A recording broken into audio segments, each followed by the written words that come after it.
안녕하세요, 시청자 여러분. 이번 시간에는 쇼펜하우어 가마라는 나이가 들수록 혼자가 되어야 더 행복한 이유를 여러분께 들려드리겠습니다. 그럼 시작하기에 앞서 구독, 좋아요는 좋은 양질의 동영상을 제작하는데 큰 도움이 됩니다. 부디 여러분들에게 큰 교훈이 되었으면 합니다. 그럼 시작하겠습니다.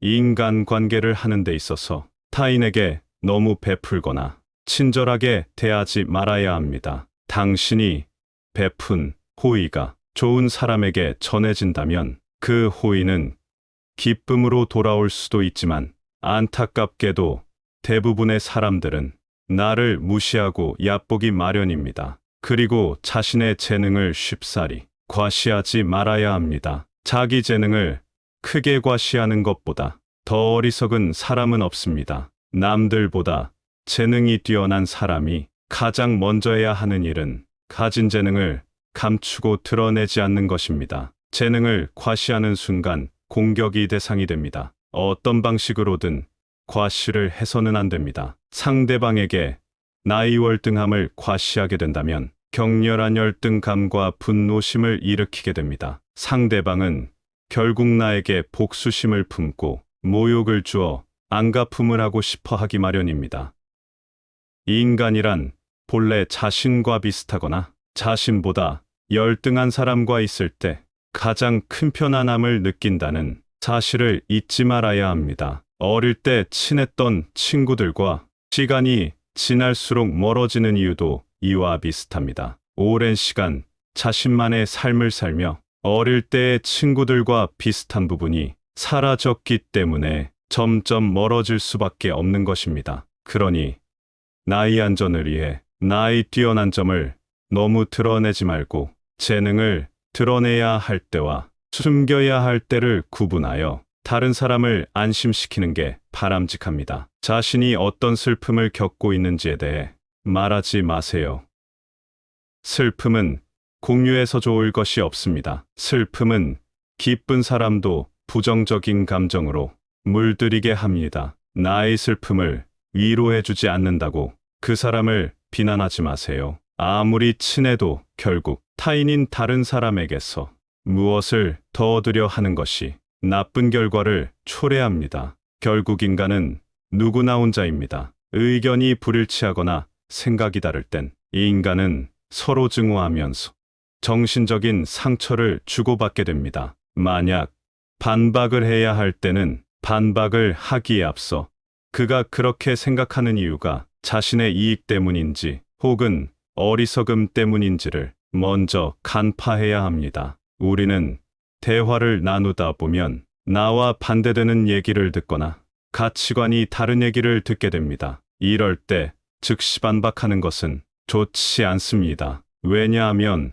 상대가 다른 사람의 말을 듣지 않는 고집불통인 성격일 수도 있지만 그가 당신의 의중을 떠보기 위해서 일부러 반대되는 의견을 내놓는 것일 수 있습니다. 전자의 경우에는 웃고 넘겨버리면 그만이지만 후자의 경우에는 그 속에 감추고 있는 위험에 대비해야 합니다.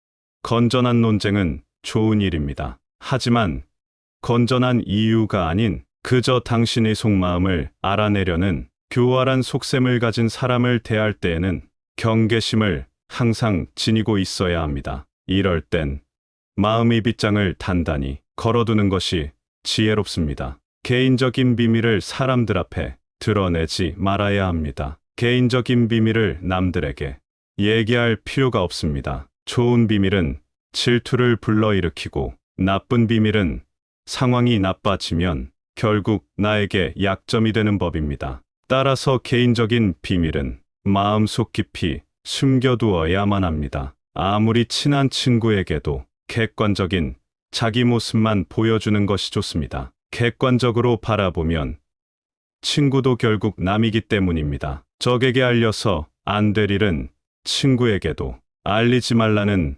아라비아 격언이 있습니다. 비밀을 지키면 비밀의 주인이 되지만 비밀을 고백하면 비밀의 노예가 됩니다. 그리고 평화의 열매는 결국 침묵의 나무에서 열리는 법입니다.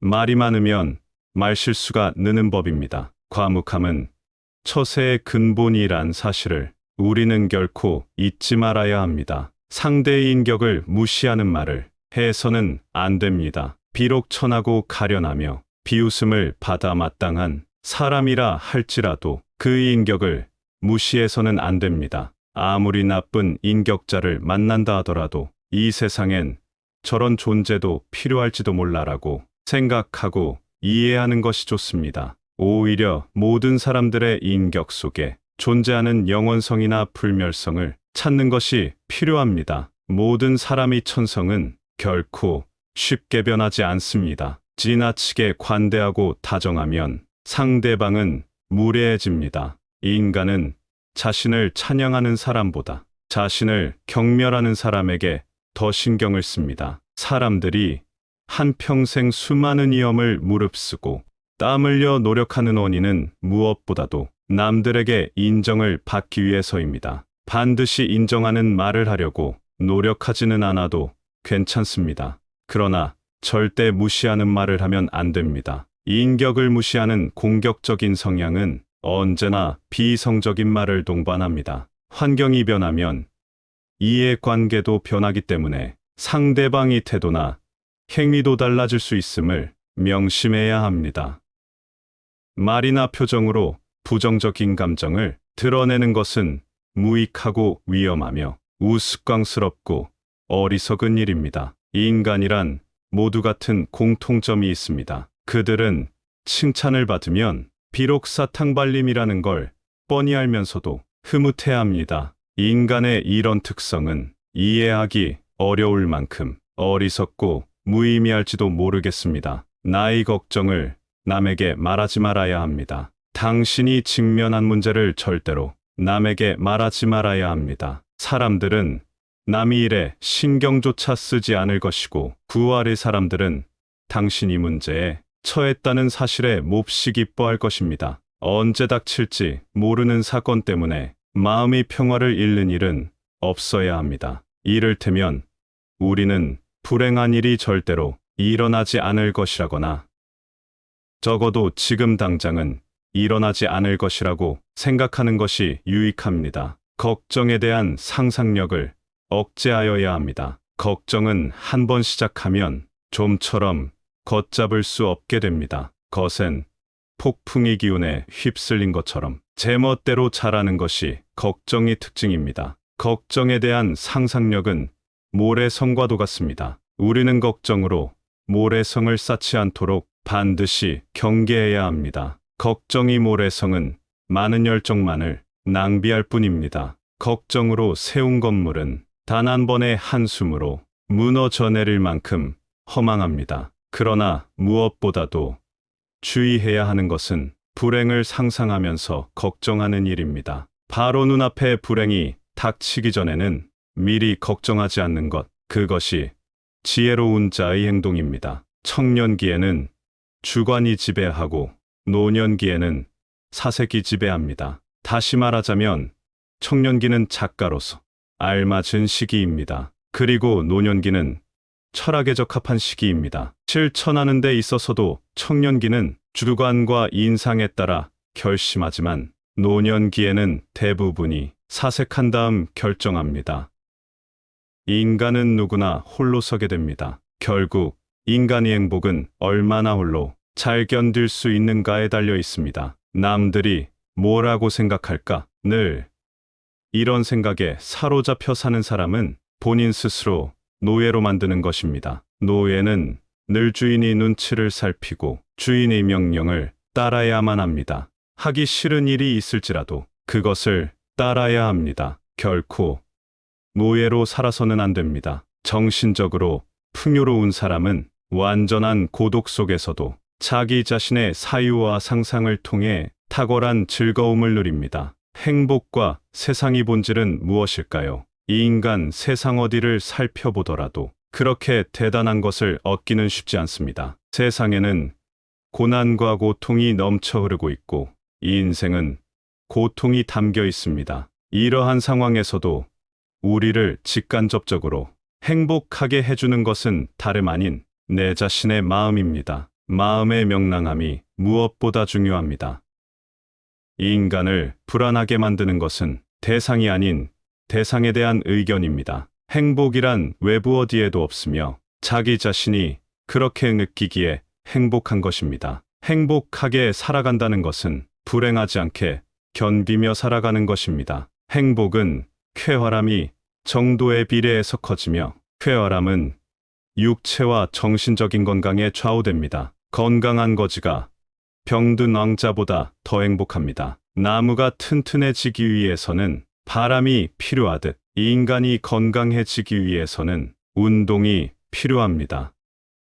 최상의 보물은 명랑한 표정과 쾌활한 마음입니다. 행복의 90%는 건강에 달려 있습니다. 사람들이 질투의 감정에 사로잡히는 이유는 자신보다 나은 처지의 사람을 바라보기 때문입니다. 다른 사람이 나 자신보다 많은 재물을 가지고 있거나 다른 사람으로부터 더 많은 사랑을 받고 있다고 느낄 때 사람들은 대부분 자신의 비참함을 돌아보게 됩니다. 모든 불행의 시작은 남들과 비교하는 것으로부터 시작됩니다. 그러나 생각해봐야 합니다. 지구상에 나보다 불행한 사람이 얼마나 많은지를 태어날 때부터 눈이 멀었거나 듣지 못하는 사람들, 한 끼 식사도 제대로 못하는 사람들, 그들도 역시 당신의 주변에서 당신과 함께 살아가고 있는 사람들입니다. 사랑하지도 말고 미워하지도 마세요. 타인에게 비밀을 말하지도,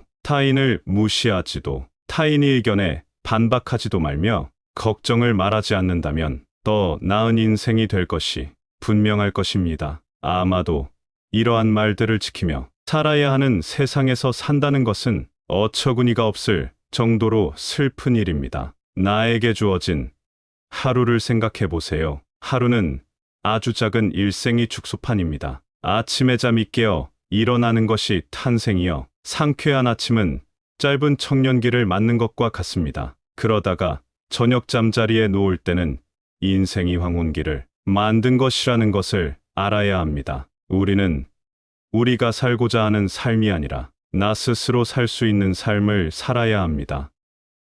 이 인간이 살고 있는 이 세상은 개개인이 바라보는 각도에 따라 그 모양이 달라집니다. 물고기에게는 물속이, 새에게는 공중이, 두더지에게는 땅속이 행복한 것처럼 자기에게 적합한 분위기만이 본인에게 행복을 주는 것입니다. 가령 누구나 긍정적인 공기에서 숨 쉴 수 있는 것은 아닙니다. 이 인간의 사교는 사교가 좋아서가 아니라 아마도 고독이 두려워서일 것입니다. 고독은 뛰어난 정신을 지닌 자의 운명입니다. 사교가 뛰어난 사람은 대체로 평범한 사람이라고 평가해도 좋습니다. 그러나 비사교적인 사람들, 특히 남들과 잘 어울리지 못하는 외로운 영혼들은 어떤 면에서 뛰어난 능력을 가진 인물로 봐도 좋을 것입니다. 헤라클레스처럼 어마어마한 힘을 가진 사람이 보석세공을 하거나 연구실에서 연구를 한다면 그는 타고난 자신의 능력을 제대로 발휘하지 못할 것입니다. 자신에게 어울리지 않는 일을 선택하는 사람은 불행을 면하기 어렵습니다. 사람은 혼자 있을 때에만 진정한 자신이 될 수 있습니다. 우리의 슬픔은 대부분 다른 사람들과의 관계에서 비롯됩니다. 우리는 다른 사람들과 같아지기 위해 우리 인생의 대부분을 낭비합니다. 사람들의 눈높이에 나를 맞추려는 데서 모든 불행이 시작됩니다. 나 자신은 자신 스스로가 되어야 합니다. 내가 나를 부끄러워하지 않는다면 사람들도 나를 부끄러워하지 않게 될 것입니다. 돈이란 바닷물과도 같습니다. 그것은 마시면 마실수록 목이 말라집니다. 돈 빌려 달라는 것을 거절함으로써 친구를 잃는 일은 많지 않습니다. 그러나 반대로 돈을 빌려줌으로써 오히려 친구를 잃는 경우가 많습니다. 또한 다른 사람이 사상만을 받아들일 때 자신의 사상은 발전하지 못하고 상상력도 죽어버리는 법입니다. 바로 그렇기 때문에 지속적으로 자신의 생각을 키워나가야만 하는 것입니다. 다른 사람의 사상을 받아들이기에 급급해 자신의 생각을 키우지 않는 사람을 볼 때마다 셰익스피어가 동시대인들에게 다른 세계를 보기 위해 자기 세계를 파는 행위라고 한 말을 떠올립니다. 당신이 다른 사람들의 상황을 부러워하는지는 모르지만 사실 그러한 상황은 그 사람들의 성격에 맞을 뿐이고 당신의 성격에 맞는 것은 아닐 수도 있습니다. 만일 당신이 그 상황에 놓인다면 자기를 불행하게 느낄 것이고 참는 것조차 거의 불가능할지도 모릅니다. 우리 인생은 마치 커다란 모자이크와 같아서 가까이에 있으면 제대로 알아볼 수가 없습니다. 그것이 얼마나 아름다운지를 알려면 그곳에서 멀리 떨어져서 봐야 합니다. 우리는 우리가 갖지 못한 것을 바라볼 때마다 만일 저것이 내 것이라면 얼마나 좋을까라고 생각합니다. 그럼으로써 자신의 결핍을 인식하며 불행을 느끼게 됩니다. 사실 그 결핍 대신 자신이 소유한 것을 바라보면서 만일 이것을 잃어버린다면 얼마나 고통스러울까를 생각해 봐야 합니다. 마음의 동요가 적을수록 고통도 줄어듭니다. 활동의 영역을 좁히면 마음의 동요를 줄일 수 있습니다. 하지만 그와는 반대로 정신적인 활동을 금한다면 권태에 빠지기 쉽습니다. 지나친 방탕과 쾌락이 늪으로 끌려 들어가지 않도록 조심해야 합니다. 분노나 격전과 같은 격렬한 감정에 혼란을 피하고 정신적인 긴장이 계속되지 않도록 주의해야 합니다. 날마다 규칙적인 운동을 하고 음식의 절제를 두어야 합니다. 실패로 결말이 날 것이라고 예상되는 상황에 처해 있더라도 한 가닥 희망이 빛이 보인다면 결코 절망하지 말아야 합니다. 시커먼 먹구름이 하늘을 뒤덮고 있더라도 한쪽 구석에 작지만 밝은 빛이 새어나오고 있다면 결코 희망을 버리지 말아야 합니다. 아무리 작은 빛이라 하더라도 그 빛은 세상을 환하게 비춰줄 수 있으며 우리의 앞길을 열어줄 수 있습니다. 어려운 조건 속에서도 고통이나 고뇌의 마음을 빼앗기지 않고 사물을 객관적으로 바라볼 수 있다면 인식의 순수한 주체인 자신은 모든 것을 분명하게 통찰할 수 있습니다. 객관적인 인식과 냉정한 통찰은 우리에게 있어서 반드시 필요한 능력입니다. 이러한 인식과 냉철한 사고가 없다면 우리는 수많은 풍파에서 살아남을 수가 없습니다. 무모함과 과오에서 벗어날 수 있는 길은 혼자가 됨으로써 논리적이고 이성적인 사고를 하는 것뿐입니다. 좋은 양질의 동영상을 지속적으로 원하신다면 구독, 좋아요 부탁드리겠습니다. 시청해 주셔서 감사합니다.